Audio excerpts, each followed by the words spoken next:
Hey guys, welcome back to True Crime with Shannon, where I cover missing persons, unsolved cases, crime news, and more. But before we get into today's topic, I always like to feature a missing person on the channel. So let me pull up today's missing persons poster. Okay, today's missing person is going to be 16-year-old Soley Beatrice Delarosa. She was last seen at midnight on Monday, October 10th of this year in the 3900 block of Belle Pre Road. Her description is she's 5'7", 180 pounds, brown eyes, red and brown hair. She was last seen wearing a black leather jacket, black vest, and black pants. And there's a photo of her there. Anyone with information regarding the whereabouts of Soley Beatrice Delarosa is asked to call the Montgomery County Police. The non-emergency number is 301-279-8000, and that is a 24-hour line. And again, if you have any information on this missing teenager, please do contact the authorities in Montgomery County. All right, today, very sad news came out of California, Fresno County by Selma, in the regards to missing person JOLISSA Fuentes. And this really is heartbreaking, you guys, because I have been following this case as well as a lot of you I know as well. And when I heard it this afternoon that they were doing a presser, and I heard the news, it just broke my heart. It really did. The Fresno County Sheriff's Office and the Selma Police Department confirmed Tuesday that the body of JOLISSA Fuentes had been found. Authorities say it appears her car went off of Trimmer Springs Road near Maxon Road, north of Pine Flat Lake. They believe she had passed away as a result of a car accident. So let me play this presser, and they give a lot of information in this presser. Thank you for being here today. We're here to announce the missing person JOLISSA Fuentes has been found in rural eastern Fresno County. This particular missing person case belongs to Selma Police Department. Up here on the dais, I have members of JOLISSA's family as well as Chief Rudy Alcarez of the Selma Police Department. And we'll start off with Chief Alcarez talking about the case, recapping where it started, where it's gone since JOLISSA went missing in August of this year. Chief Alcarez. Thank you, Sheriff. Good morning. Thank you all for being in attendance today. I first want to thank the Sheriff, the Sheriff's Department, Fresno Police Department, the FBI, Reedley Police Department, the Sanger Police Department, and all the numerous agencies throughout this nation that helped us follow up on tips and leads as we navigated this investigation. So just to recap, Ms. Fuentes was reported as a missing person on August 8, 2022. Her family was extremely concerned that she did not come back home. She wasn't answering her phone, which was very uncommon for Ms. Fuentes. Once they reported this case, that Ms. Fuentes was missing on August 8th, we began to write search warrants for cell phones, look at social media platforms in an attempt to locate Ms. Fuentes. After numerous search warrants and reviewing data over the last few months, we really did not see a lot of activity beyond the August 8th date. That being said, I would like to thank, and I absolutely have to acknowledge the great work that the Fuentes family did in getting information out about their daughter across this nation. It was absolutely phenomenal, their reach and their ability to get that kind of information out in such a short amount of time. The numerous people, citizens that volunteered of their own time with their own resources to go out and search for Ms. Fuentes was huge. Very impressive how the community came together to try to bring Ms. Fuentes home. With that, we again didn't have much digital data to go on beyond August 8th, and we're following up on leads again across this nation, none to the success that we were looking for.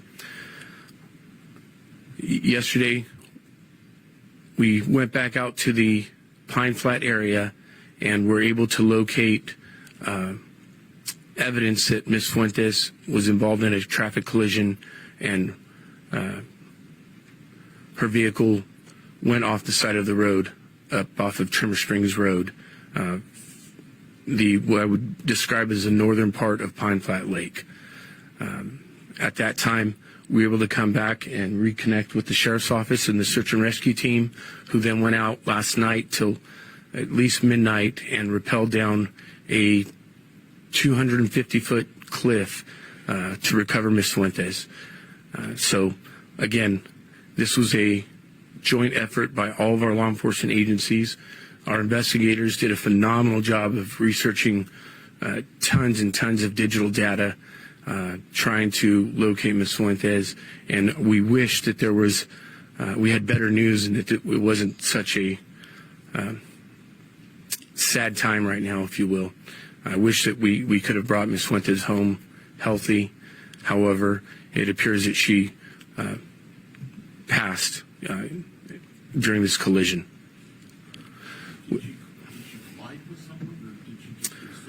No, this would be a single car accident. This was an area that was searched a lot, that Pine Flat Lake area. Why wasn't it found previously? So it was searched, and again, hats off to search and rescue.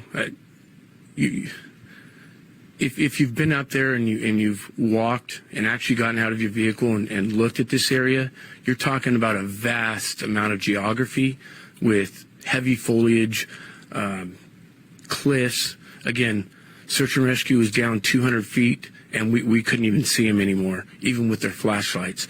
So they're down 200 feet, then they go down another cliff beyond that. There really were no remnants of the vehicle on the side of that hill where she was located. It was just a perfect storm. Someone couldn't try to hide a car better than that. It's just very unfortunate. And once we get pictures of that area, it'll be very evident how something can get lost up there very easily. Do you feel like you hit a rock or something that misguided your car? You know, I would imagine that, you know, to speculate, I think she'd been up all night and just fell asleep and was tired and at the wrong place of the road in the bend, and it's just an unfortunate accident. You know, I will say that the Highway Patrol is investigating the actual traffic accident. So they're recovering the car as well as investigating the area to see if they can come up with any additional information about the cause of the actual traffic accident. And I want to say something here. Chief Alcarez is a very humble man, and he won't say this about himself. He personally found the scene of the accident. He went up to the mountains yesterday on his own, researching areas that had already been searched, and on his own, he actually found the scene of the accident. I'll say, being a woman of faith, I think he was divinely channeled to that area, along with his police instinct. I think that it was meant to be that he be the one, because he's worked so very hard on this case for so long with the family, that he has literally put an end to the search for JOLISSA. So hats off to Chief Alcarez. The city of Selma is very lucky to have him. His personal dedication, his police experience, and paying attention to his gut was really important on putting an end to this case. So with that, the family, I'll introduce JOLISSA's father, Joe. He's here to speak on the behalf of the family.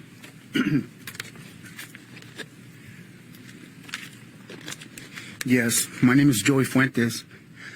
I'm the father of JOLISSA Fuentes.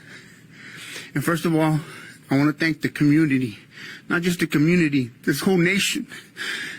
The cries and the war pain of my wife and my sisters and my family was heard around this whole country. They didn't stop. They were persistent. And when this first happened with my daughter, I talked to Chief Alcrez. I told him man to man, I'm talking to you. Do you have a daughter? Do you have children? He told me, yes, I do, Joey. I go, I want you to go after my daughter like she's your daughter, Chief. And you know what he told me? He goes, I promise you, Joey. I promise you, I will find your daughter. At this time, we were hearing all kinds of stories. She was kidnapped, the cartels had her. There was so much stories out there, but he promised me he was going to find my daughter. He didn't tell me, he couldn't tell me when, but he was going to find her. And he was the one that found her. He was a man of his word. And he's a young chief in the city of Salmo. He says he wants to change things around here. You know, it's a small town, but he wants to make a change for the better. And I thank God, he's my hero. He is my hero, you know, and I've known him for a while. But he was persistent, and his persistence paid off. And not only that, I know it was his love, and he went after her like it was hers. And once again, though, I thank all the community. I even thank the media. You kept my daughter out there. You kept her alive. We were her voice. And I'll forever love you guys for that. Thank you, guys. Thank you.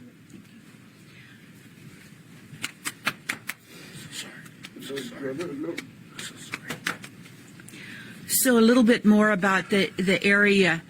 That area is a good 60 miles, I would say, east of the city of Fresno, back up on Trimmer Springs Road. As you know, the Pine Flat kind of runs east and west, but the rivers come in at the very east end of Pine Flat Lake, and it's right there where the near Maxon Road and Trimmer Springs, where the vehicle was found. And the chief was right. It was when we got the call, search and rescue, they used a total of 475 feet of rope to rappel. Not only did they have the initial ledge that they had to rappel off of, but they came to another ledge at the end of that. They had to rappel again down to where the vehicle was. You could not see it from the lake. You could not see it from the road. Chief Alcarez found what he thought was the place where the car went off. He couldn't see the car from where he was, but we did send out some drones and discover it in very close range with the drone able to see the vehicle. So very difficult terrain. However, we were able to bring JOLISSA home last night. Now the coroner's office will conduct the positive identification, but there's little doubt that we have found her. So with that, are there any questions?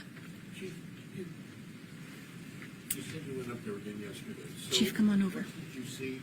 How did you pinpoint where she went down?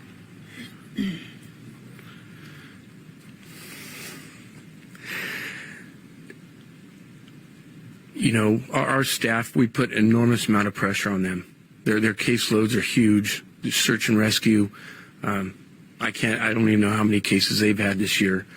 I've got a fresh set of eyes, a lot of police instinct, and a little bit of faith and prayer, and I just got lucky. And sometimes luck is all you need, and I just got lucky. I tried to be very poignant with where I pulled over on the side of the road and kind of looked for areas that if a car did go off the side of the road, that it would be highly likely that it would be masked with the foliage and the terrain. And the last area that I checked was the perfect area, and that's where we found Miss Fuentes. So I just got lucky. Was this at a bend in the road? It is exactly at a bend in the road, at one of the probably higher points of the roadway that traverses through Pine Flat. Do we think that the collision happened that Sunday night, or early Monday morning? Yes, absolutely. Yeah. And again, the CHP will be working with the family to compile more data from the vehicle itself as the Highway Patrol starts that portion of the investigation. And is this close to where the cell phone tower is, where the pings were? You know, I don't have exact coordinates right now, so we'll again, like any case, we'll sit down, we'll debrief it, and determine, you know, how we deciphered the data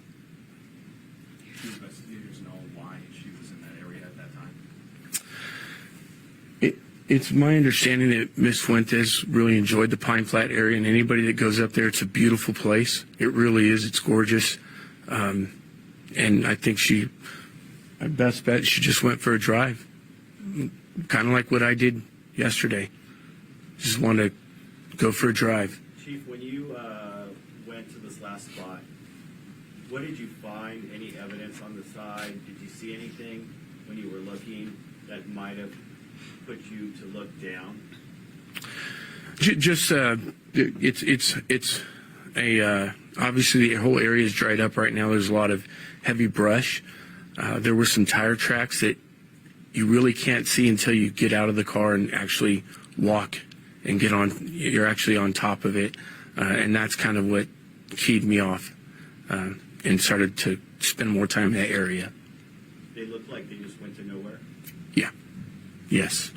And again, the Highway Patrol is going to have a much more impressive explanation, much more detailed as they conduct their investigation.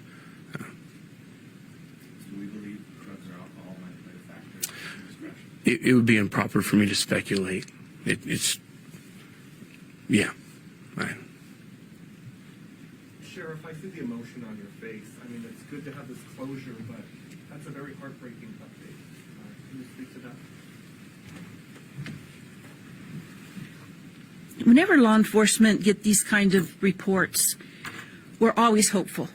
We're always hopeful, always optimistic that we can bring a family member back to a family whole and intact, and it's a good ending. But it's not always, it didn't always happen. And it's heartbreaking, not only for the family when you see their pain, but it's heartbreaking for law enforcement when we work so very hard to try and have the best possible outcome. We can only imagine what it feels like for the family. We know what it feels like for us when we try so hard. We train for this, to be into difficult places and difficult terrain, but still, it's heartbreaking that we cannot always have a happy ending to these stories.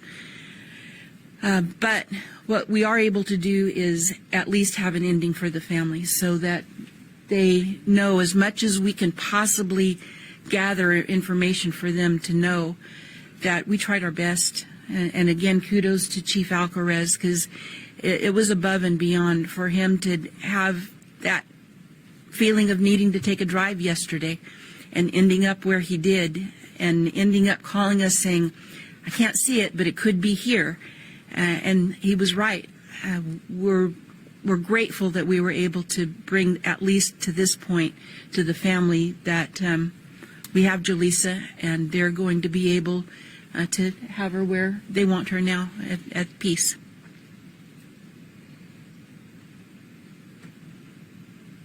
Question for the chief. Could you talk about your like day yesterday, how it started, why you felt the need to drive all the way and that far? What like was it? I think the sheriff said it best: divine intervention. You got to be in our business and deal with the things we deal with. You got to be a person of faith. It takes faith to do great things, but just faith. Divine intervention is probably my best explanation.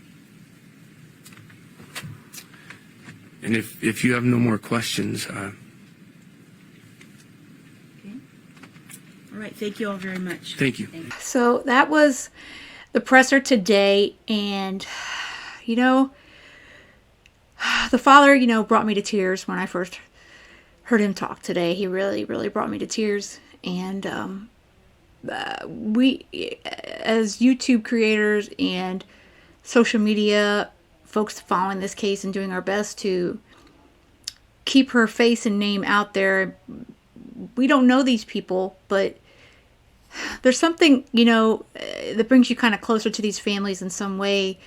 And, I always hope my little corner of the YouTube world can, help in some possible way. And you never know, what your little bit can do. And, everyone can do a part and get the word out. And, there's boots on the ground, of course, out there. And, I'm in Florida, so I do what I can from here. And I only wished it was a better ending, obviously, and I really wish that Jalissa was still, you know, here with us, and particularly her family and her friends. And she's definitely got a amazing circle of family and friends around her. And you know, it really shows this whole entire time that she went missing. The love, you know, that surrounded her it's immense, and I know that love and closeness is going to really get them through this difficult time. And you know, we can't imagine, like the, you know, sheriff and, you know, the chief were saying, we can't imagine what they feel. You know, we didn't lose the loved one, but we do feel kind of a closeness, obviously, the law enforcement, and those of us covering these cases have some sort of a, you know, closeness to the cases as well. But this is very, like I said, this is a very sad ending, but at the same time, you know, I'm glad that they could give some kind of a closure to this family. And I'm going to cover, obviously, I'll do one more video, I'm sure, on Jalissa, because there's definitely, once the final reports and all come out, I'll probably do another short video. But I did want to pull up the Google Earth mapping of that area to kind of give you a closer look at it. I haven't seen any photos or anything released as of yet beyond that small mapping that they showed there on their projection there. But let me pull up the Google Earth mapping and kind of give you guys an idea of the area around Pine Flat Lake. So there's Pine Flat Lake right here. And then my line is not very good. It's going through the water. However, and then you got the Trimmer Campground, and here, that's going to be East Trimmer Springs Road. And that goes right into Maxon Road. So, thinking that it was somewhere maybe in this vicinity, but it doesn't really look like there's any cliffs over here. Could be further down, because these are definitely some curvy, winding roads for sure, because Maxon Road goes all the way down. So have to get the better mapping once law enforcement releases it. However, it does look to be somewhere in this vicinity. So this would come from, she'd be coming around Pine Flat, and she'd come down the Trimmer Springs Road, and that would curve right into Maxon Road. So, because these don't look, see here, these don't look to me like they're like any cliffs here. Let's see.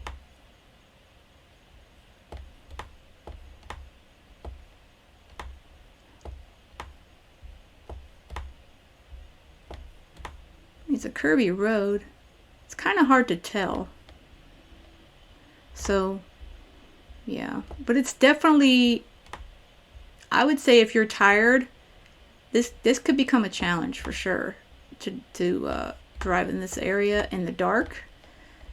I know when I'm tired, even driving on a straight road back, it can be pretty exhausting, and that's scary, you know.